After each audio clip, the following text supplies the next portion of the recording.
요즘은 말이야, 사람 쓰는데도 기준이 있어야 해. 홀에서는 박성호의 목소리가 점점 커지고 있었다. 그때 주방 쪽에서 한 남자가 천천히 모습을 드러냈다. 이게 무슨 말이에요? 박성호는 대답하지 못했다. 그는 시선을 남자와 정미자 사이에서 오가며 상황을 부정하려 애쓰고 있었다. 사실이야 뭐 그렇다 쳐도 윤정이는 더 이상 참지 못하고 입을 열었다. 저희가 그런 의도로 온 건 아니고요. 그녀의 목소리는 아까보다 훨씬 작아져 있었다. 그냥 식사하러 온 거예요. 박성호는 자리에서 천천히 일어섰다. 이렇게까지 될 줄은 몰랐어요. 불행을 확인하러 왔다고 생각했다. 하지만 확인한 것은 자신이 얼마나 잘못된 확신 위에 서 있었는지에 대한 현실이었다. 안녕하세요. 여러분의 사연 담긴 여러 이야기들을 들려드리고 있는 인생 수필관입니다. 마지막 반전까지 숨막히는 이야기를 끝까지 들어보세요. 구독과 좋아요, 알림 설정은 영상 제작에 큰 힘이 됩니다. 자, 그럼 오늘의 사연 함께 들어보시죠. 박성호는 동네 단골 이발소에서 머리를 다듬고 있었다. 평소와 다름없는 오후였다. 벽에 걸린 오래된 시계 초침 소리와 라디오에서 흘러나오는 트로트가 느릿하게 시간을 끌고 갔다. 그는 거울 속 자신의 얼굴을 힐끗 바라보며 흰머리가 부쩍 늘었다는 생각을 했다. 그때 이발사가 아무렇지 않은 투로 말을 꺼냈다. 성호 형님, 혹시 정미자 씨 요즘 뭐 하는지 아세요? 그 이름이 나오는 순간 박성호의 시선이 거울 속에서 멈췄다. 손에 힘이 들어가면서 무릎 위에 올려둔 신문지가 구겨졌다. 정미자. 이혼한 지 벌써 몇 해가 지났지만 그는 그 이름을 의도적으로 떠올리지 않으려 애써왔다. 이미 끝난 사람이라고, 더는 상관없는 사람이라고 스스로에게 수없이 되뇌어왔기 때문이다. 갑자기 그 이름은 왜? 이발사는 빗질을 하며 고개를 슬쩍 기울였다. 아, 그냥요. 동네 사람들 말이 좀 있어서요. 그 사람이 요즘 식당에서 일한다더라고요. 설거지하고 서빙도 하고. 박성호의 입꼬리가 아주 미세하게 올라갔다. 그 표정은 웃음이라고 하기엔 애매했고 안도라고 하기엔 지나치게 날카로웠다. 그는 아무 말도 하지 않았지만 머릿속에서는 여러 장면이 빠르게 지나갔다. 허름한 앞치마, 기름 냄새가 배인 옷, 손님들 눈치 보며 허리를 굽히는 정미자의 모습. 그가 상상한 장면 속 정미자는 언제나 작아져 있었다. 그래요? 그는 최대한 무심한 척 대답했다. 하지만 가슴속에서는 묘한 감정이 스멀스멀 올라오고 있었다. 분노도 아니고 연민도 아니었다. 오히려 오래전 자신이 내린 선택이 틀리지 않았다는 확신 같은 것이었다. 이혼 후 자신은 다시 새 사람을 만났고 나름대로의 삶을 이어가고 있었다. 반면 정미자는 결국 저런 곳으로 흘러갔다는 생각이 들자 설명하기 어려운 우월감이 생겨났다. 이발소를 나선 박성호는 집으로 바로 가지 않았다. 그는 발길을 돌려 근처 카페로 향했다. 그곳에는 요즘 자주 만나는 여자가 있었다. 윤정이. 몇 살은 어리지만 늘 박성호의 말에 고개를 끄덕이며 맞장구를 쳐주는 사람이었다. 그는 이혼 이후 외로움이 가장 힘들었고 윤정이는 그 틈을 정확히 파고들었다. 카페 창가 자리에 앉아있던 윤정이는 박성호를 보자 반갑게 손을 흔들었다. 그는 자리에 앉자마자 커피도 주문하지 않은 채 방금 들은 이야기를 꺼냈다. 정희 씨, 내가 오늘 좀 웃긴 얘기를 들었어. 윤정이는 관심 있다는 듯 몸을 앞으로 기울였다. 무슨 얘긴데요? 내 전처 말이야. 정미자. 요즘 식당에서 일한대. 윤정이의 눈이 순간 반짝였다. 그녀는 잠시 말을 고르더니 조심스럽게 웃으며 말했다. 아, 그래요? 힘들게 사나 보네요.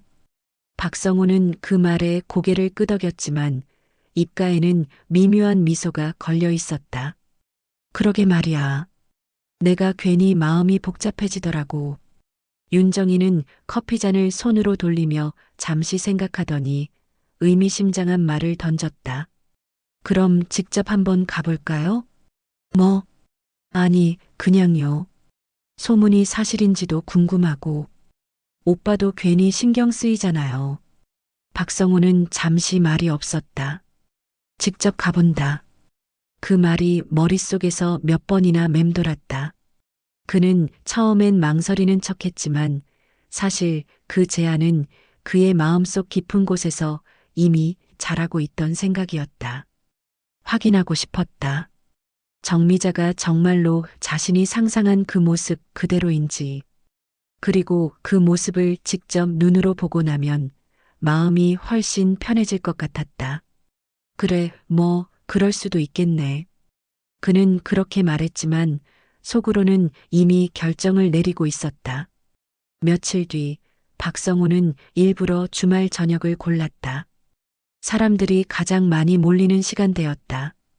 그는 윤정이와 함께 집을 나서며 거울 앞에 서서 옷매무새를 다시 한번 정리했다. 오래 아끼던 재킷을 꺼내 입고 구두도 광을 냈다. 윤정이 역시 평소보다 더 화려하게 꾸몄다. 마치 누군가에게 보여주기라도 하듯이. 너무 차려입은 거 아니에요? 윤정이가 웃으며 물었다. 아니야.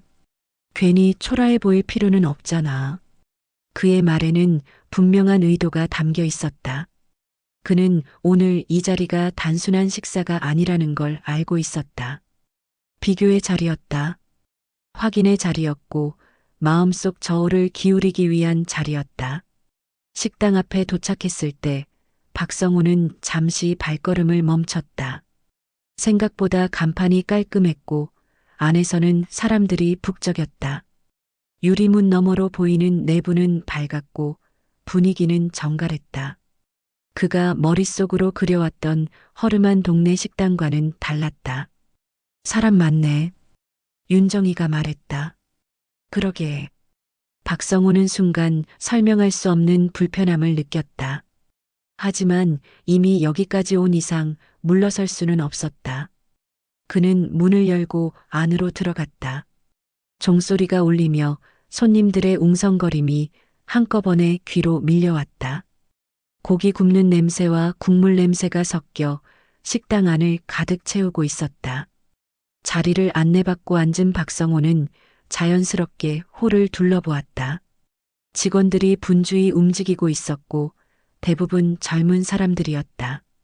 그는 정미자의 모습을 찾기 위해 시선을 더 깊숙이 돌렸다. 그 순간 주방 쪽 문이 열리며 한 여자가 홀로 나왔다. 앞치마를 두른 채 쟁반을 들고 있는 여자. 머리는 단정히 묶여 있었고 표정은 담담했다. 그 얼굴을 보는 순간 박성호의 심장이 아주 잠깐 멈춘 듯했다. 정미자였다. 그녀는 예전보다 살이 조금 빠져 보였지만 생각보다 훨씬 단정했고 초라해 보이지도 않았다. 박성호는 자신도 모르게 숨을 들이마셨다. 윤정혜 역시 그 여자를 바라보며 박성호의 표정을 살폈다. 저 사람이에요? 윤정이가 낮은 목소리로 물었다. 응. 정미자는 그들을 향해 다가왔다. 몇 걸음쯤 남았을 때 그녀의 시선이 박성호와 마주쳤다. 아주 짧은 순간이었다. 그러나 그 짧은 순간 동안 정미자의 눈에는 놀람도 당황도 없었다. 오히려 모든 걸 이미 알고 있었다는 듯한 차분함이 있었다. 주문 도와드릴게요. 그녀는 그렇게 말하며 메뉴판을 내려놓았다. 박성호는 아무 대답도 하지 못한 채 그 목소리를 들었다. 오래전 매일같이 듣던 목소리였지만 지금은 전혀 다른 사람의 것처럼 느껴졌다. 윤정이가 대신 메뉴를 집어들며 말을 이었다. 추천 메뉴가 뭐예요? 정미자는 메뉴를 가리키며 짧게 설명했다. 그 말투는 공손했지만 거리감이 분명했다. 마치 처음 보는 손님을 대하듯 철저히 선을 그은 태도였다. 주문을 마친 뒤 정미자는 고개를 숙이고 돌아섰다. 박성호는 그녀의 뒷모습을 바라보며 알 수 없는 불안에 사로잡혔다. 자신이 기대했던 장면은 이런 것이 아니었다. 그는 불행을 확인하러 왔다고 생각했지만 지금 그의 마음속에는 설명되지 않는 균열이 생기기 시작하고 있었다. 그리고 그는 아직 알지 못했다. 이 식당에서 오늘 벌어질 일이 자신의 인생에서 가장 큰 굴욕의 시작이 될 것이라는 사실을. 정미자는 주문지를 들고 주방 안으로 들어왔다. 문이 닫히는 순간 홀에서 들리던 소음이 한 박자 늦게 차단되었다. 그녀는 쟁반을 내려놓고 잠시 숨을 고른 뒤 주문 내용을 조리대 위에 올려두었다. 손놀림은 평소와 다르지 않았고 얼굴 표정에도 흔들림은 없었다. 하지만 방금 마주친 시선이 머릿속에서 완전히 사라지지는 않았다. 박성호. 그 이름은 오래전에 이미 마음속에서 정리했다고 생각했다. 더는 떠올리지 않아도 되는 사람, 기억 속에서만 남아있어야 할 사람이라고 여겨왔다. 그러나 이렇게 갑작스럽게 그것도 이 공간에서 다시 마주하게 될 줄은 몰랐다. 정미자는 괜히 물컵을 한 번 더 정리하며 손에 남은 떨림을 숨겼다. 홀에서는 박성호가 계속해서 주변을 살피고 있었다. 그는 일부러 고개를 돌려 다른 테이블들을 훑어보았지만 시선은 자꾸만 정미자가 사라진 쪽으로 돌아갔다. 그녀가 아무렇지 않게 주문을 받고 돌아선 태도가 그를 불편하게 만들었다. 그가 상상했던 재회는 적어도 조금은 어색하거나 미묘한 감정이 섞인 장면이어야 했다. 하지만 정미자는 너무도 차분했다. 마치 그를 손님 A 중 한 명으로만 인식하는 듯한 태도였다. 생각보다 괜찮아 보이네요. 윤정이가 조심스럽게 말을 꺼냈다. 그녀는 방금 전 정미자의 모습을 떠올리며 박성호의 표정을 살폈다. 박성호는 대답 대신 컵에 담긴 물을 한 모금 마셨다. 물이 목으로 넘어가는 동안에도 그의 시선은 계속 홀을 오갔다. 괜찮아 보이는 게 더 얄미운 거야. 그의 말은 낮았지만 분명한 감정이 실려 있었다. 윤정이는 그 말의 의미를 금세 알아차렸다. 그녀는 이 자리가 단순한 식사가 아니라는 걸, 박성호가 어떤 마음으로 이곳에 왔는지를 충분히 알고 있었다. 그리고 그 마음을 더 자극하는 쪽이 자신에게 유리하다는 것도 알고 있었다. 잠시 후 다른 직원이 반찬을 들고 나왔다. 윤정이는 일부러 반찬 하나를 살짝 건드리며 얼굴을 찡그렸다. 그녀는 작은 목소리로 박성호에게 말했다. 이거 좀 짠 것 같은데요. 박성호는 그 말을 듣고 고개를 끄덕였다. 그는 직원이 돌아가자 일부러 들릴 듯 말 듯한 목소리로 중얼거렸다. 예전에도 이 사람 음식가는 늘 과했지. 그 말은 특정인을 지칭하지 않는 것처럼 들렸지만 분명한 방향성을 갖고 있었다. 몇몇 가까운 테이블 손님들이 힐끗 이쪽을 바라봤다. 윤정이는 그 반응을 놓치지 않았다. 그녀는 다시 직원 호출 버튼을 눌렀다. 이번에는 정미자가 나왔다. 그녀는 버튼이 눌린 테이블을 확인하고 자연스럽게 걸어왔다. 박성호는 그녀가 다가오는 동안 일부러 시선을 피하지 않았다. 오히려 똑바로 마주보며 그녀의 반응을 살폈다. 무슨 불편한 점 있으신가요? 정미자의 목소리는 여전히 차분했다. 윤정이는 기다렸다는 듯 말을 꺼냈다. 반찬이 좀 짠 것 같아서요. 다른 테이블도 이런가요? 정미자는 반찬을 한번 살펴본 뒤 고개를 끄덕였다. 확인해보고 다시 가져다 드리겠습니다. 그녀는 반찬 접시를 들고 돌아서려 했다. 그 순간 박성호가 말을 던졌다. 여기서 일한 지는 얼마나 됐어요? 정미자의 발걸음이 잠시 멈췄다. 아주 짧은 순간이었다. 그녀는 천천히 고개를 돌려 박성호를 바라봤다. 그 시선에는 놀람도 반가움도 없었다. 다만 왜 이런 질문을 하는지 이미 알고 있다는 듯한 담담함이 담겨 있었다. 필요하신 건 음식 관련 문의로만 말씀해 주시면 됩니다. 그 말은 정중했지만 명확한 선을 긋는 대답이었다. 박성호의 얼굴이 미세하게 굳어졌다. 그는 자신이 주도권을 쥐고 있다고 생각했지만 정미자는 그 주도권을 자연스럽게 밀어내고 있었다. 윤정이는 그 분위기를 놓치지 않았다. 그녀는 박성호 쪽으로 몸을 기울이며 일부러 크게 말했다. 아, 예전에는 집에서 음식 다 하셨잖아요. 지금은 이런 일도 하고 계시고 세상 일 참 모르죠. 그 말은 노골적이었다. 주변 몇몇 손님들이 고개를 들었다. 정미자는 잠시 윤정이를 바라봤다. 그녀의 눈빛은 흔들리지 않았지만 그 안에는 분명한 경계가 담겨 있었다. 확인 후 다시 가져다 드리겠습니다. 정미자는 같은 말만 남기고 주방 쪽으로 돌아섰다. 그 뒷모습은 흔들림이 없었다. 그러나 주방 문이 닫히는 순간 그녀는 손에 쥔 접시를 조리대 위에 조금 세게 내려놓았다. 금속이 닿는 소리가 작게 울렸다. 함께 일하던 직원 하나가 그녀를 힐끗 바라봤지만 정미자는 아무 일 없다는 듯 다시 움직였다. 홀에서는 박성호가 점점 불편해지고 있었다. 자신이 던진 말들이 기대만큼의 반응을 끌어내지 못하고 있다는 사실이 그를 자극했다. 그는 원래 이렇게 조용히 넘어갈 생각이 아니었다. 최소한 그녀의 표정이 흔들리거나 과거 이야기가 자연스럽게 흘러나오길 바랐다. 생각보다 말이 없네. 그가 낮게 말했다. 윤정이는 그 말에 미소를 지었다. 그래서 더 신경 쓰이는 거 아니에요? 잠시 후 정미자가 새로운 반찬을 들고 다시 나왔다. 그녀는 아무 말 없이 접시를 내려놓았다. 박성호는 그 순간을 놓치지 않았다. 그동안 연락 한 번 없더니 이렇게 보게 되네.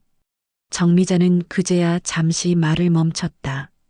그녀는 접시를 내려놓은 채 박성호를 바라봤다. 그 눈빛에는 분명한 의미가 있었다. 과거를 꺼내고 싶지 않다는 의지, 그리고 이 자리가 그럴 공간이 아니라는 명확한 메시지였다. 손님, 다른 요청 있으시면 말씀 주세요. 그녀는 그렇게 말하고 돌아섰다. 박성호는 입술을 깨물었다. 그의 가슴 속에서는 불쾌함이 점점 커지고 있었다.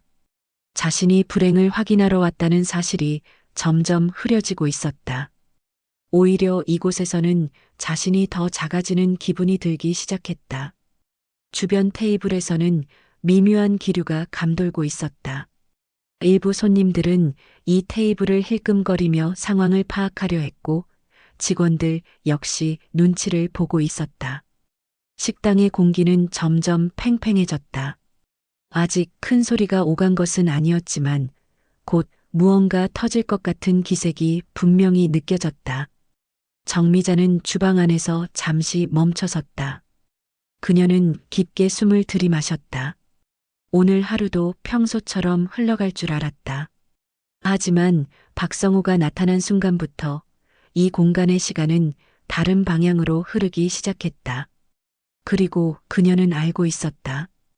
이 재회는 단순한 우연이 아니라 누군가의 의도에서 시작되었다는 것을, 그리고 그 의도는 결코 가볍지 않을 것이라는 것을.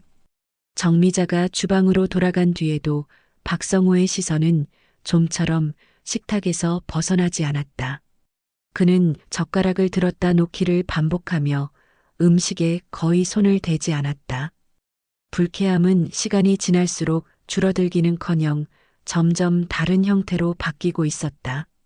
처음엔 우월감이었다면 지금은 통제할 수 없는 불안과 자존심의 균열이었다. 그녀가 아무렇지 않게 행동하는 것이 그를 가장 불편하게 만들었다. 윤정이는 그런 박성호의 변화를 놓치지 않았다. 그녀는 천천히 식당 안을 둘러보며 주변 테이블들의 반응을 살폈다. 몇몇 손님들은 이미 이쪽 테이블을 힐끔거리며 상황을 주시하고 있었다. 윤정이는 그 시선을 즐기듯 일부러 컵을 내려놓는 소리를 조금 크게 냈다. 여기 분위기가 좀 이상하지 않아요? 그녀의 말에 박성호는 고개를 들었다. 뭐가? 아니, 다들 우리 쪽을 보는 것 같아서요. 박성호는 그제야 주변을 둘러봤다. 시선이 느껴지자 그는 괜히 자세를 고쳐 앉았다. 마치 자신이 이 자리에 어울리지 않는 사람처럼 보일까봐 신경 쓰는 모습이었다. 그 불편함은 곧 짜증으로 바뀌었다. 신경 쓰지 마. 우리가 잘못한 것도 없잖아. 그 말은 스스로에게 하는 말처럼 들렸다. 잠시 후 음식이 나왔다. 김이 모락모락 나는 찌개와 고기가 테이블 위에 올려졌다. 정미자가 아닌 다른 직원이 서빙을 했다. 윤정이는 음식을 한번 보고 젓가락으로 고기를 뒤적이다가 일부러 얼굴을 찌푸렸다. 이거 고기가 좀 질긴 것 같은데요? 직원은 당황한 표정으로 고개를 숙이며 말했다. 죄송합니다. 다시 확인해 드릴게요. 아니요, 됐어요. 윤정이는 손을 내저었다. 그리고는 주변 사람들이 들을 수 있을 정도의 목소리로 말을 이었다. 요즘은 이런 데서도 서비스가 예전 같지가 않네요. 그 말이 떨어지자 박성호는 자신도 모르게 맞장구를 쳤다. 그러게 말이야. 관리가 안 되는 것 같아. 그의 시선은 자연스럽게 주방 쪽으로 향했다. 그는 정미자가 이 말을 듣고 있을지 은근히 기대했다. 잠시 후 예상대로 정미자가 홀로 나왔다. 그녀는 다른 테이블을 정리하다가 이쪽 상황을 눈치채고 다가왔다. 불편하신 점 있으시면 말씀해 주세요. 정미자의 말투는 여전히 정중했다. 윤정이는 기다렸다는 듯 말을 받았다. 아까 반찬도 그렇고 음식도 그렇고요. 전체적으로 좀 성의가 없는 느낌이에요. 정미자는 고개를 끄덕이며 조용히 대답했다. 확인 후 조치하겠습니다. 그녀는 다시 돌아서려 했다. 그 순간 박성호가 의자를 살짝 밀며 몸을 앞으로 내밀었다. 확인만 하면 끝이에요? 정미자의 발걸음이 멈췄다. 그녀는 천천히 박성호를 바라봤다. 이번엔 아까보다 시선이 조금 더 길었다. 손님, 구체적으로 어떤 부분이? 아니, 그냥. 박성호는 말을 끊으며 웃음을 흘렸다. 그 웃음에는 따뜻함이 전혀 없었다. 예전에 집에서 일할 때도 항상 이런 식이었잖아. 대충대충. 그 말이 홀 안에 떨어지는 순간 공기가 확 달라졌다. 가까운 테이블에 손님 몇 명이 동시에 고개를 들었다. 정미자는 잠시 아무 말도 하지 않았다. 그녀의 얼굴에는 놀람도 분노도 드러나지 않았지만 분명히 선을 넘었다는 사실은 분명했다. 윤정이는 그 분위기를 놓치지 않았다. 그러게요. 저는 처음 뵙는데도 느껴져요. 그냥 오래 하신 분 같지는 않네요. 정미자는 윤정이를 바라봤다. 그 시선에는 평가도 대응도 없었다. 마치 그 말을 기록해두기라도 하듯 조용히 받아들이는 눈빛이었다. 불편을 드려 죄송합니다. 그녀는 그렇게 말하고 고개를 숙였다. 그리고 아무 말 없이 돌아섰다. 그 모습은 오히려 박성호를 더 자극했다. 그는 자신이 이겼다는 느낌을 받아야 했지만 오히려 허공을 때린 기분이 들었다. 주방 안으로 들어온 정미자는 문을 닫자마자 잠시 그 자리에 서 있었다. 심장이 평소보다 빠르게 뛰고 있었다.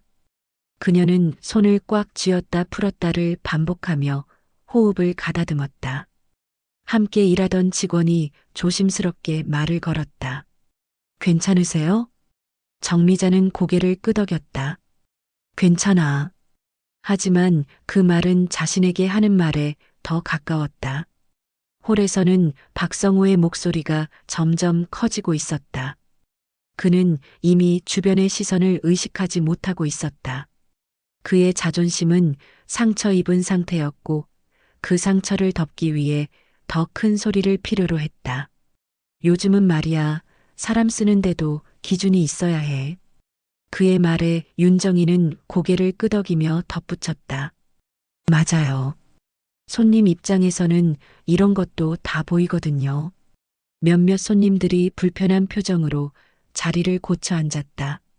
어떤 이는 계산을 서두르기도 했다.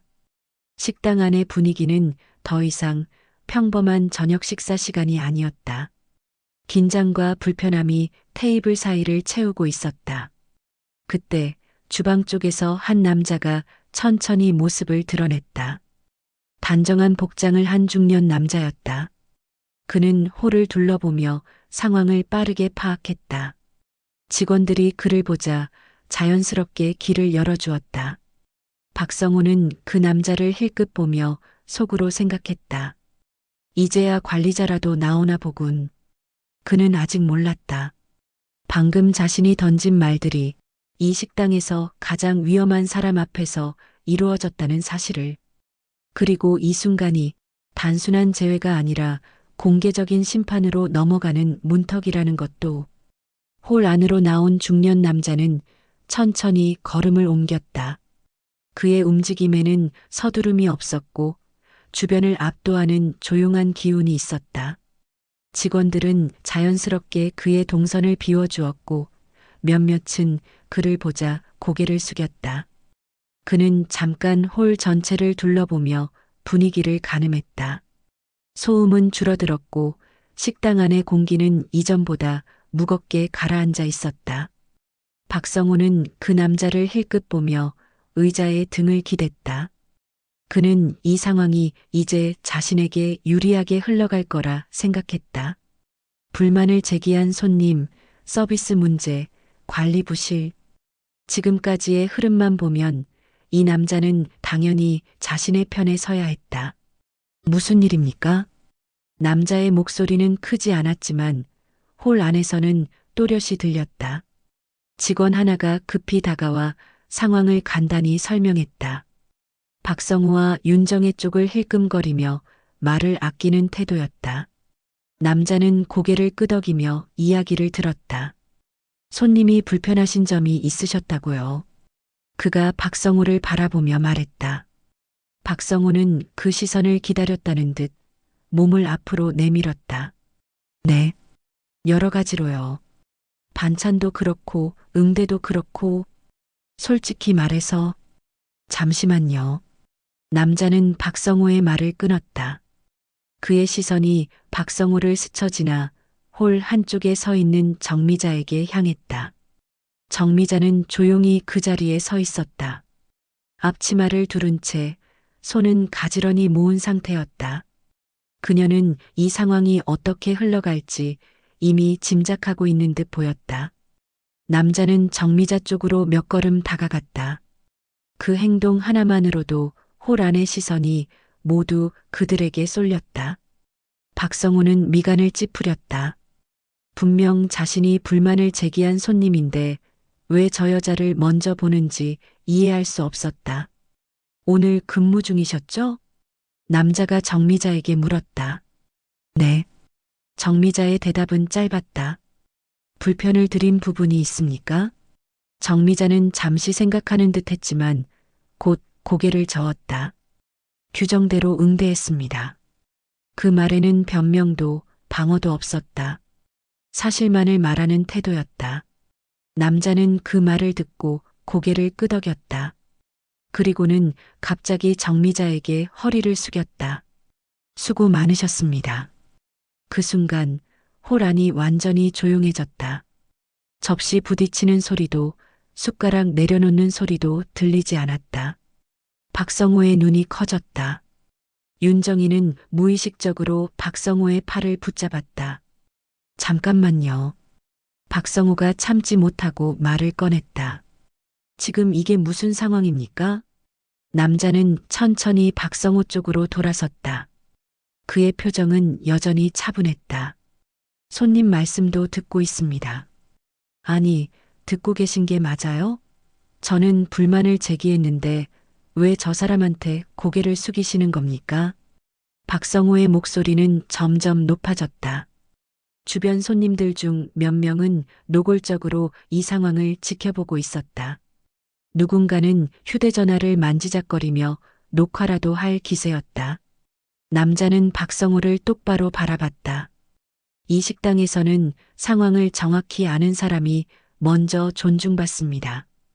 그 말은 단순한 설명 같았지만 박성호에게는 이해할 수 없는 말이었다. 그는 의자에서 반쯤 일어나며 다시 말을 이었다.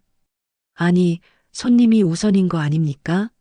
지금 저 사람은 직원이고 저는 손님 맞습니다. 남자가 다시 말을 끊었다. 그래서 말씀드리는 겁니다. 그는 잠시 말을 멈췄다. 그 짧은 침묵이 오히려 더 큰 긴장감을 만들었다.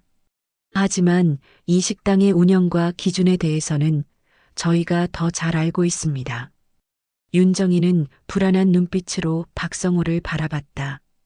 지금까지 자신들이 주도권을 쥐고 있다고 생각했던 흐름이 조금씩 어긋나고 있었다. 그녀는 분위기를 바꾸려는 듯 웃으며 말했다. 아니, 저희가 괜히 문제 삼으려는 건 아니고요. 그냥 서비스가 조금. 말씀 감사합니다. 남자는 정중하게 고개를 끄덕였다. 하지만 그의 시선은 다시 정미자에게 돌아갔다. 이쪽은 신경 쓰지 마세요. 제가 처리하겠습니다. 정미자는 잠시 남자를 바라보다가 고개를 끄덕였다. 그리고 아무 말 없이 주방 쪽으로 돌아섰다. 그 뒷모습을 바라보는 직원들의 표정에는 묘한 안도감이 섞여 있었다. 마치 누군가 중심을 잡아주기를 기다려왔다는 듯한 분위기였다. 박성호는 그 장면을 보며 가슴속에서 불길한 감정이 올라오는 것을 느꼈다. 자신이 예상했던 전개와는 전혀 달랐다. 그는 다시 한번 목소리를 높였다. 지금 이 상황이 이해가 안 됩니다. 책임자가 맞으신 거죠? 네. 그럼 저희 불만에 대해 제대로 설명을 해주셔야죠. 남자는 잠시 박성호를 바라보다가 홀 중앙으로 한 발짝 더 나왔다. 그의 위치가 바뀌자 마치 무대의 중심이 이동한 것처럼 시선이 따라왔다. 설명은 드리겠습니다. 그는 분명히 말했다. 다만 그 전에 한 가지 정정할 것이 있습니다. 박성호는 숨을 삼켰다. 윤정이 역시 말없이 그를 바라봤다. 남자는 천천히 말을 이었다. 방금 전 여기 직원에게 하신 말씀들. 그는 박성호를 똑바로 보며 덧붙였다. 이 식당에서는 개인적인 관계를 이유로 직원을 평가하거나 모욕하는 행위는 용납되지 않습니다. 그 말이 끝나자 식당 안 여기저기서 작게 숨 들이마시는 소리가 들렸다. 박성호는 얼굴이 굳어졌다. 그는 이제야 깨닫기 시작했다. 이곳은 자신이 마음대로 판단하고 우위를 점할 수 있는 공간이 아니라는 사실을. 그리고 그는 아직 알지 못했다. 이 남자의 다음 한마디가 자신의 과거와 현재를 동시에 무너뜨릴 준비가 되어 있다는 것을. 홀 중앙에 서 있던 중년 남자는 잠시 말을 멈췄다. 그 짧은 침묵 동안 식당 안의 공기는 더욱 무거워졌다. 손님들은 숟가락을 내려놓은 채 숨을 죽였고 직원들 역시 움직임을 멈췄다. 박성호는 알 수 없는 불안감에 손가락을 꼼지락거렸다. 지금까지 자신이 주도권을 쥐고 있다고 믿었던 상황이 이미 다른 방향으로 흘러가고 있음을 느끼고 있었다. 남자는 천천히 입을 열었다. 이 식당은 단순히 음식만 파는 곳이 아닙니다. 그의 목소리는 낮았지만 단단했다. 그는 박성호와 윤정이를 번갈아 바라보다가 다시 홀 전체를 향해 시선을 돌렸다. 이곳은 처음 문을 열 때부터 현장을 가장 잘 아는 사람이 기준이 되는 구조로 운영돼 왔습니다. 박성호는 그 말의 의미를 이해하지 못한 채 눈살을 찌푸렸다. 윤정희 역시 상황이 심상치 않다는 것을 느끼고는 괜히 가방 끈을 움켜쥐었다. 남자는 고개를 돌려 주방 쪽을 바라봤다. 정미자 씨. 그 이름이 다시 울려 퍼지자 식당 안의 공기가 또 한 번 출렁였다. 주방 안에서 정미자가 조용히 걸어 나왔다. 그녀는 앞치마를 두른 채였고 손에는 아무것도 들고 있지 않았다. 박성호는 그 모습을 보며 묘한 기분에 사로잡혔다. 방금 전까지 분명 직원의 모습이었는데 지금은 어딘가 달라 보였다. 잠시 말씀 좀 부탁드리겠습니다. 정미자는 고개를 끄덕이며 남자 옆에 섰다. 두 사람의 위치는 홀 중앙이었다. 자연스럽게 시선이 집중되는 자리였다. 직원들뿐 아니라 단골로 보이는 손님들까지도 그 장면을 당연하다는 듯 바라보고 있었다. 남자는 정미자를 향해 한 발짝 물러서며 말했다. 이 식당의 창업 과정과 운영 구조에 대해 간단히 설명드리겠습니다. 그는 손에 들고 있던 서류 파일을 열었다. 그 안에는 낡아 보이는 계약서, 사본과 몇 장의 사진이 들어 있었다. 그는 가장 위에 있는 서류를 들어 올렸다. 이 식당은 처음 문을 열 때부터 정미자 씨와 제가 공동으로 시작했습니다. 그 말이 떨어지는 순간 박성호의 얼굴이 굳었다. 그는 무의식적으로 고개를 저었다. 그게 무슨... 잠시만요. 남자는 박성호의 말을 막았다. 그의 태도에는 더 이상 설명의 여지가 없다는 단호함이 담겨 있었다.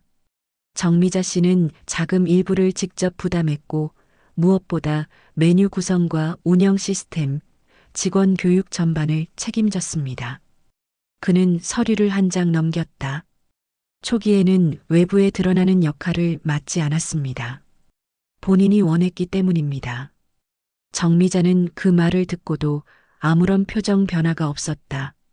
그녀는 홀 안을 둘러보지도 박성호를 바라보지도 않았다. 그저 그 자리에 서 있을 뿐이었다. 박성호는 가슴이 답답해지는 것을 느꼈다. 그의 머릿속에서는 지금까지의 기억들이 뒤섞이고 있었다. 이혼 당시 정미자가 왜 그렇게 담담했는지, 왜 재산이나 조건에 집착하지 않았는지, 그 이유를 이제야 조금 이해할 것 같았다. 윤정희는 낮은 목소리로 박성호에게 말했다. 이게 무슨 말이에요? 박성호는 대답하지 못했다. 그는 시선을 남자와 정미자 사이에서 오가며 상황을 부정하려 애쓰고 있었다. 남자는 말을 이어갔다. 정미자 씨는 일정 기간 동안 현장에서 직원들과 똑같이 근무하겠다고 했습니다. 누구보다 먼저 출근하고 누구보다 늦게까지 남아서 일했습니다. 그는 잠시 말을 멈추고 정미자를 바라봤다. 그 과정에서 본인의 이름이나 위치가 알려지는 것을 원하지 않았습니다. 그제야 정미자가 입을 열었다. 필요 없다고 생각했습니다. 그녀의 목소리는 크지 않았지만 또렷했다. 그 한마디는 변명도 자랑도 아니었다. 그저 사실이었다. 홀 안 여기저기서 작은 탄식이 흘러나왔다. 몇몇 손님들은 고개를 끄덕였고 어떤 이는 입을 가린 채 정미자를 바라봤다. 직원들 사이에서는 묘한 자부심 같은 것이 번지고 있었다. 박성호는 그제야 이 자리가 얼마나 자신에게 불리한 공간이 되었는지를 깨달았다. 그는 애써 침착한 척하며 물었다. 그래서요? 지금 그걸 저한테 설명하는 이유가 뭡니까? 남자는 그 질문을 기다렸다는 듯 박성호를 바라봤다. 손님께서 방금 전 이분을 대충 일하는 사람으로 평가하셨기 때문입니다. 그 말은 단순했지만 날카로웠다. 박성호의 얼굴이 붉어졌다. 그는 무언가 반박하려 했지만 말이 나오지 않았다. 이 식당에서 가장 오랫동안 가장 많은 결정을 해온 사람이 바로 이분입니다. 남자는 분명하게 말했다. 그리고 지금도 그렇습니다. 윤정이는 더 이상 말을 하지 않았다. 그녀의 표정에는 당황과 불안이 그대로 드러나 있었다.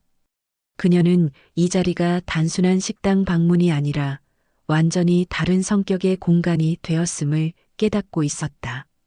정미자는 그제야 박성호를 바라봤다. 아주 잠깐이었다. 그녀의 눈빛에는 원망도 승리감도 없었다. 다만 오래 참고 지나온 시간에서 비롯된 단단함이 있었다. 오늘은 손님으로 오신 거죠. 그녀가 조용히 말했다. 그럼 손님으로만 계시면 됩니다. 그 말은 공격도 아니었고 화해의 제스처도 아니었다. 그저 이 자리의 질서를 다시 세우는 선언이었다. 식당 안에는 다시 침묵이 내려앉았다. 그러나 그 침묵의 성격은 이전과 달랐다.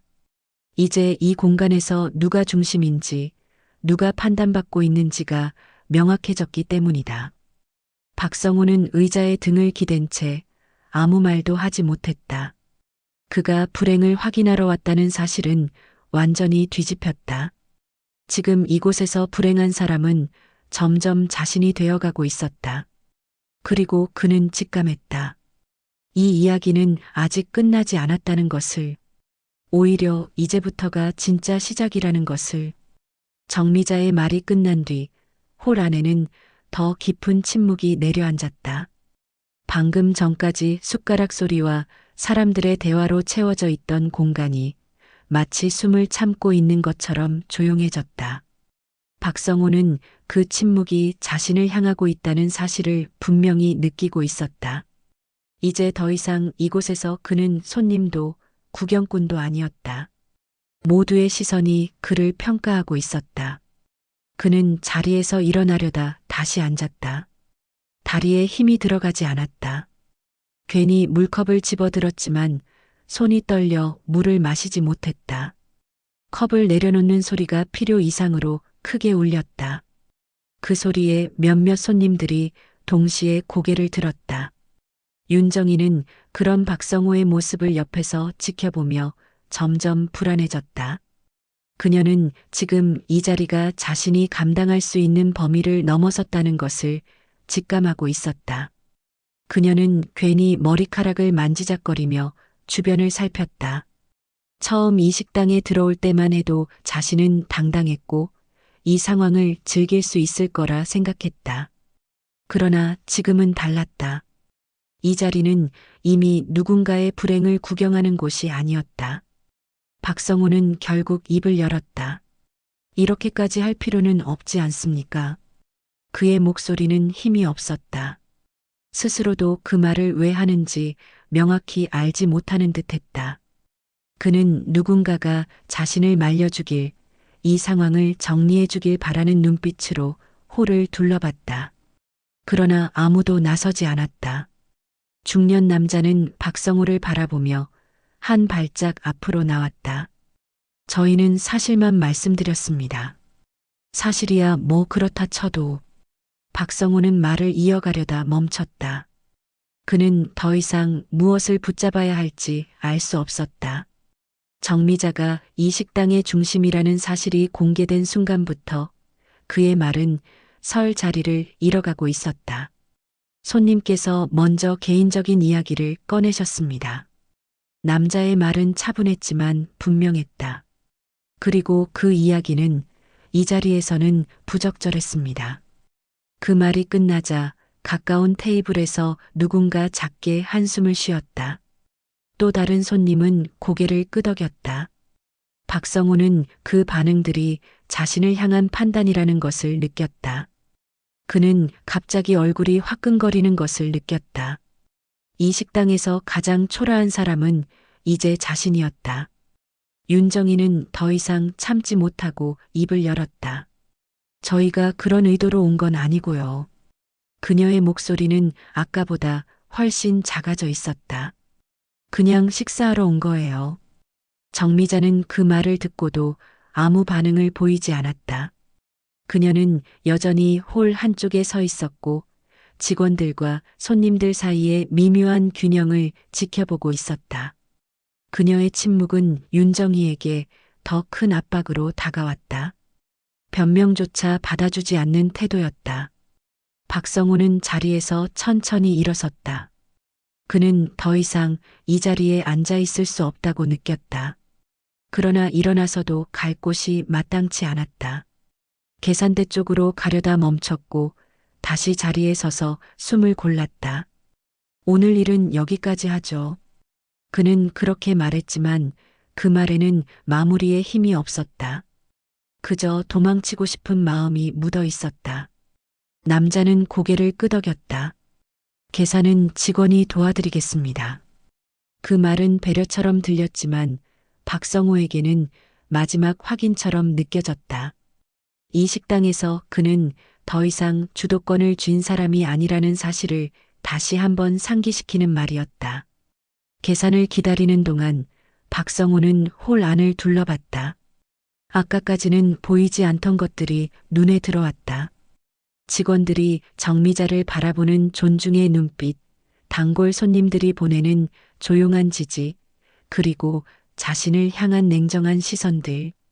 그는 그 시선 속에서 자신이 얼마나 초라해졌는지를 처음으로 실감했다. 윤정희는 계산대 옆에서 서성이다가 점점 박성호와 거리를 두기 시작했다. 그녀는 이 상황이 자신의 선택 때문이라는 사실을 인정하고 싶지 않았다. 그녀의 표정에는 이 사람과 함께 있는 것이 맞는가라는 질문이 점점 선명해지고 있었다. 이렇게까지 될 줄은 몰랐어요. 그녀가 낮게 말했다. 박성호는 대답하지 않았다. 그는 그 말에 반응할 힘조차 없었다. 계산이 끝나자 직원은 정중하게 고개를 숙였다. 그 태도는 처음 식당에 들어왔을 때와 다르지 않았다. 그러나 박성호에게는 그 평범한 응대가 더 이상 견딜 수 없는 모욕처럼 느껴졌다. 그는 출입문 쪽으로 걸어갔다. 몇 걸음 옮길 때마다 자신이 이 공간에서 밀려나고 있다는 느낌이 분명해졌다. 문 앞에 다다랐을 때 그는 무심코 뒤를 돌아봤다. 정미자는 여전히 그 자리에 서 있었다. 그녀는 박성호를 바라보고 있지 않았다. 직원에게 짧게 무언가를 지시하며 이미 다음 일로 넘어가고 있었다. 그 모습은 박성호의 가슴을 더 세게 눌렀다. 자신은 아직 이 순간에 갇혀 있는데 그녀는 이미 이 자리를 벗어나 있었다. 윤정희는 결국 박성호를 따라오지 않았다. 그녀는 잠시 멈춰서서 식당 안을 한 번 더 바라봤다. 그리고 아무 말 없이 방향을 틀었다. 그 짧은 선택이 두 사람의 관계가 이미 끝나가고 있음을 보여주고 있었다. 박성호는 혼자 문을 열고 밖으로 나왔다. 밤 공기가 얼굴을 스쳤다. 식당 안에서의 따뜻한 공기와 달리 밖은 차가웠다. 그는 한동안 그 자리에 서서 숨을 고르며 방금 있었던 일을 되짚어 보았다. 불행을 확인하러 왔다고 생각했다. 하지만 확인한 것은 자신이 얼마나 잘못된 확신 위에 서 있었는지에 대한 현실이었다. 그리고 그는 알게 되었다. 이 붕괴는 끝이 아니라 자신이 감당해야 할 시작이라는 것을. 박성호가 식당 문을 나선 뒤에도 한동안 문은 닫히지 않은 것처럼 느껴졌다. 바깥으로 빠져나간 공기가 다시 안으로 밀려 들어오며 홀 안에는 묘한 공백이 남았다. 사람들은 다시 숟가락을 들었지만 식사는 좀처럼 재개되지 않았다. 방금 전까지 벌어졌던 일이 아직 테이블 위에 남아있는 것처럼 공기에는 긴 여운이 걸려 있었다.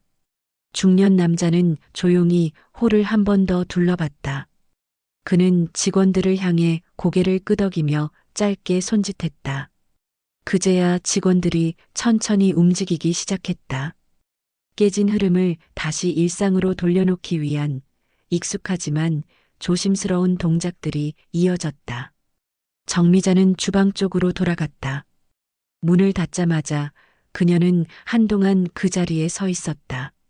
심장이 아직 완전히 가라앉지 않은 상태였다. 손끝에는 미세한 떨림이 남아 있었고 귀에는 박성호의 목소리가 잔향처럼 맴돌았다. 그러나 그녀는 고개를 숙이지도 벽에 기대지도 않았다. 그저 숨을 고르고 앞치마 끈을 다시 매만졌다. 대표님, 누군가 조심스럽게 불렀다. 정미자는 그제야 고개를 들었다. 직원 하나가 문 앞에 서 있었다. 그 호칭은 여전히 어색했지만 이제는 숨길 필요가 없는 말이었다. 괜찮으세요? 정미자는 잠시 생각하다가 짧게 대답했다. 괜찮아. 일부터 하자. 그 말에는 감정을 정리할 틈이 없다는 듯한 단호함이 담겨 있었다. 직원은 더 묻지 않고 고개를 끄덕였다. 이곳에서 정미자가 어떤 사람인지, 어떤 기준으로 움직이는 사람인지 모두가 알고 있었다. 홀에서는 조금씩 대화가 돌아오기 시작했다. 그러나 방금 전 상황을 완전히 지운 사람은 아무도 없었다. 몇몇 손님들은 계산을 마치며 정미자를 향해 고개를 숙였다. 말없이 지나가는 그 인사는 동정도 호기심도 아니었다. 오래 지켜본 사람에 대한 존중에 가까웠다. 한 단골 손님이 계산대 앞에서 잠시 머뭇거리다가 말했다. 오늘도 음식 잘 먹었습니다. 정미자는 고개를 숙여 인사했다. 감사합니다. 그 짧은 말 속에는 평소와 다름없는 일상이 담겨 있었다. 그러나 그 일상은 이제 이전과는 다른 무게를 가지고 있었다. 한편 식당 밖에서는 박성호가 인도 위에 멈춰 서 있었다. 그는 몇 발짝을 걷다 멈추고 다시 몇 발짝을 걷다 멈추기를 반복했다. 갈 곳이 정해지지 않은 사람처럼 보였다. 주머니에 손을 넣었다 빼며 그는 방금 전의 장면을 머릿속에서 되감고 있었다. 그가 기대했던 것은 확인이었다. 전처가 얼마나 초라해졌는지, 자신이 얼마나 옳은 선택을 했는지를 확인하는 일이었다. 그러나 실제로 확인한 것은 정반대였다. 그는 자신의 과거가 얼마나 얕은 판단 위에 세워졌는지를 공개된 공간에서 증명당했다. 윤정이는 식당 안에 남아 있었다. 그녀는 계산대 근처에서 잠시 서성이다가 결국 자리에 앉았다. 누군가에게 전화를 걸려다 말고 다시 휴대전화를 내려놓았다. 그녀는 박성호를 따라 나가지 않은 선택이 어떤 의미를 갖는지 스스로에게 묻고 있었다. 잠시 후 그녀는 조용히 정미자 쪽으로 다가갔다. 아까는 그런 의도는 아니었어요. 그 말은 사과인지 변명인지 분명하지 않았다. 정미자는 잠시 그녀를 바라봤다. 윤정이의 얼굴에는 불안과 계산이 섞여 있었다. 정미자는 그 시선을 오래 받지 않았다. 손님으로 오신 거니까 그걸로 충분합니다. 정미자의 대답은 짧았고 더 이어질 말은 없었다. 윤정이는 그 말이 관계를 이어주지도 끊어내지도 않는다는 사실을 느꼈다. 다만 더 이상 이곳에서 자신이 설 자리는 없다는 것만은 분명했다. 윤정이는 결국 가방을 챙겨 들고 식당을 나섰다. 문을 나서는 순간 그녀는 안을 한 번 더 돌아봤다. 정미자는 이미 다른 손님을 응대하고 있었다. 그녀의 관심은 과거가 아니라 지금 이 공간에 있었다. 식당 문이 닫히자 안과 밖은 완전히 분리되었다. 밤이 깊어가면서 손님들은 하나둘 빠져나갔다.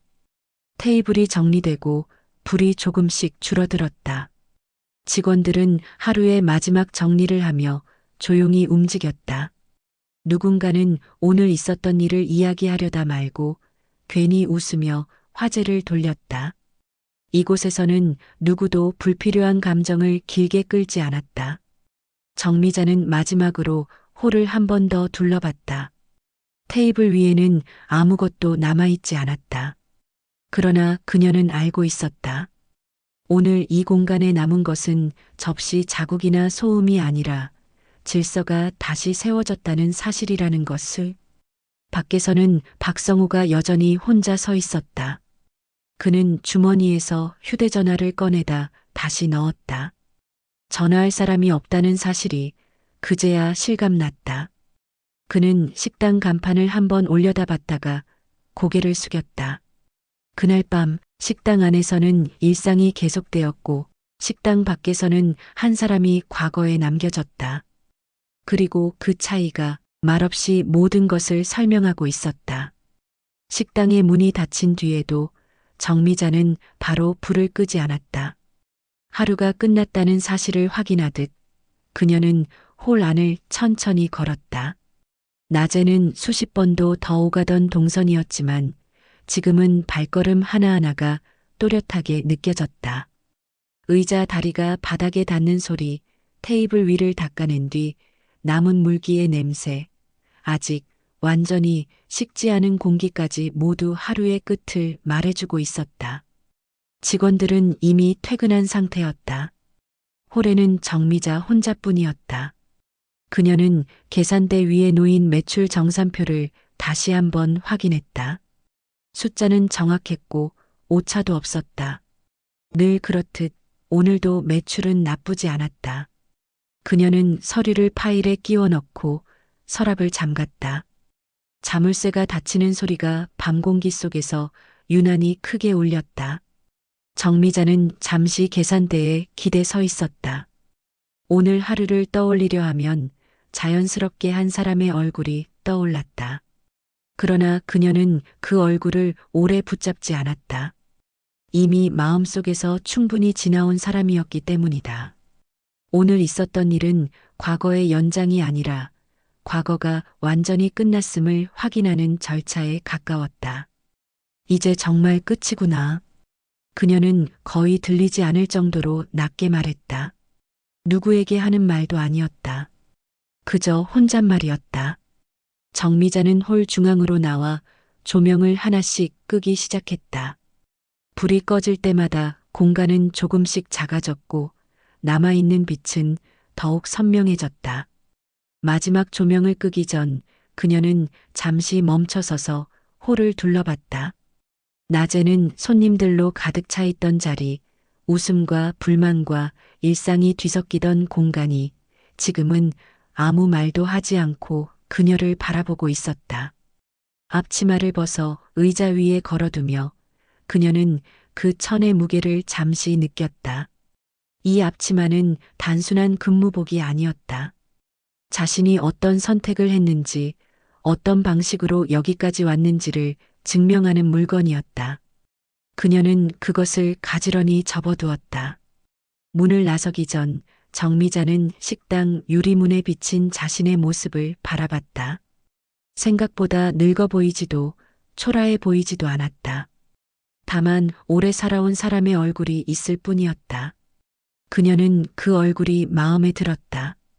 밖으로 나오자 밤 공기가 천천히 몸을 감쌌다.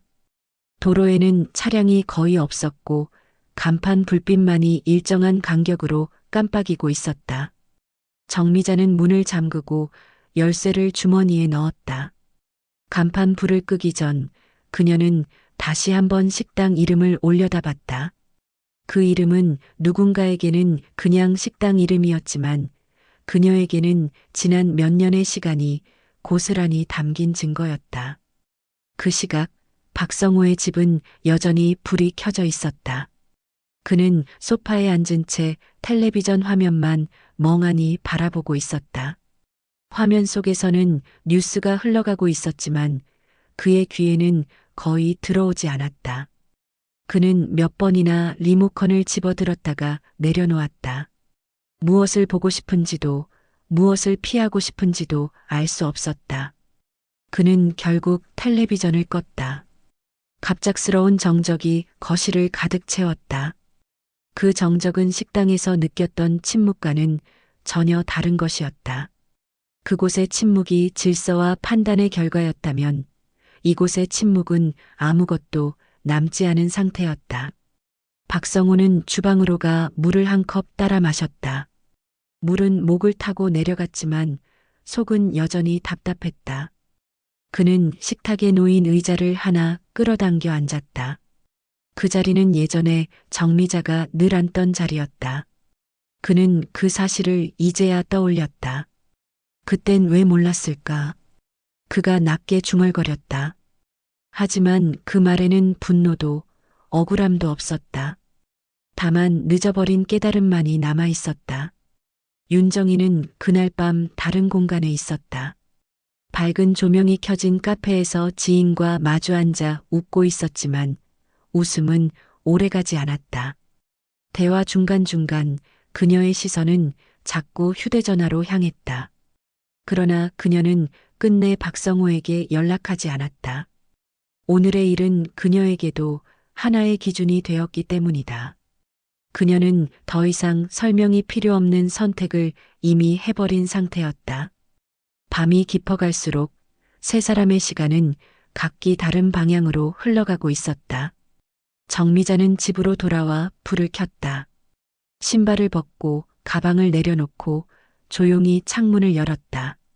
바람이 들어오며 커튼이 살짝 흔들렸다.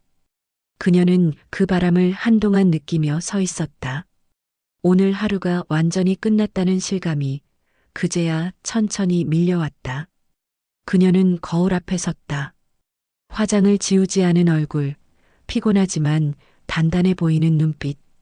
그녀는 스스로에게 고개를 끄덕이듯 아주 작게 웃었다. 그리고 불을 끄고 침실로 향했다. 그날 밤 누군가는 자신이 잃은 것을 비로소 이해했고 누군가는 이미 지켜낸 삶을 조용히 이어가고 있었다. 큰 소리도 극적인 말도 없었다. 그러나 각자의 선택은 분명했고 그 선택의 결과는 이미 다른 내일을 만들고 있었다. 이 이야기는 복수가 아니라 정리였고 승리가 아니라 확인이었다. 그리고 그렇게 가장 조용한 방식으로 모든 것이 끝났다.